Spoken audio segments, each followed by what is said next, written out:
वो तो वृंदावन में विराजमान थी ज्ञान वैराग्य के साथ, और यहाँ कनखल घाट पर, आनंद घाट पर, हरिद्वार के क्षेत्र में कैसे आ गई, कहां से आ गई? तो कहते हैं कि भक्ति कब आ जाएंगी किसी को पता नहीं चलता, और भक्ति कहां आएंगी, भगवत सत्ता कहां आएगा? जो घर खाली होगा उसी घर में भगवत सत्ता और भक्ति प्रवेश करती है। अब घर कौन सा, ये ईंट गारे वाला नहीं, सीमेंट मोरंग वाला नहीं, ये जो आपका ये तन है यही सबसे बड़ा घर है। लेकिन इस घर पर अगर आपको अहमता और ममता आ जाए, दो ही रस्सियां हैं जो इस बंधन को बांध सकती हैं, एक अहमता और एक ममता। अहमता और ममता में एक ही अंतर है कि जहां लोभ मोह मद द्वेष छल कपट विद्यमान होता है वहां अहमता आता है, और हम इस घर को अपना मान बैठते हैं, ये हमारा है, जिसके कारण भगवान इसमें फिर भगवत सत्ता का प्रवेश नहीं होता।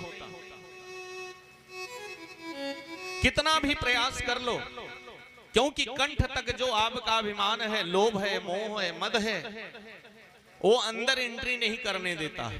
तो भगवान कहते हैं ऐसे घर में मैं प्रवेश नहीं करता हूं, ऐसे शरीर में मैं नहीं जाता हूं। लेकिन जब ममता आता है, इस शरीर से मोह खत्म हो जाता है, अपनत्व खत्म हो जाता है, यह शरीर नश्वर स्वरूप हो जाती है, तो ईश्वर स्वयं ही जबरदस्ती आकर के बैठ जाता है। लेकिन खाली घर शैतान का भी होता है कि घर बनवा दो, उसमें गृह प्रवेश ना हो, वास्तु पूजन ना हो, मंडप बन गया, देवी देवता प्रतिष्ठित ना हो, मंदिर राम जी का बन गया, उसमें राम जी ना बैठे, तो उसमें कौन बैठेगा? राक्षस बैठ जाएंगे। तो अर्थात हमें उस घर में बैठाने के लिए इस शरीर को दिव्य बनाना पड़ेगा, इस मन को बड़ा साफ करना पड़ेगा। कल भी मैंने बताया, भगवत नाम आश्रय लेना पड़ेगा, सद्मार्ग अपनाना पड़ेगा। और हमने ये कहा कि हमारे कथा और भाव रस को करने के लिए, राम नाम लेने के लिए कोई स्थान की वारिता ही नहीं। वारिता तो उनके लिए है जो कभी कभार करते हैं। सावन जिसके लिए साल भर में आता है, उनके लिए जरूरी है कि शिव जी को भाई कहीं भी जाएंगे, अमरनाथ जाएंगे, केदारनाथ जाएंगे। और जिनका रोज सावन है उनको जाने की क्या जरूरत है? तो हमें रोज अपना सावन बनाना पड़ेगा,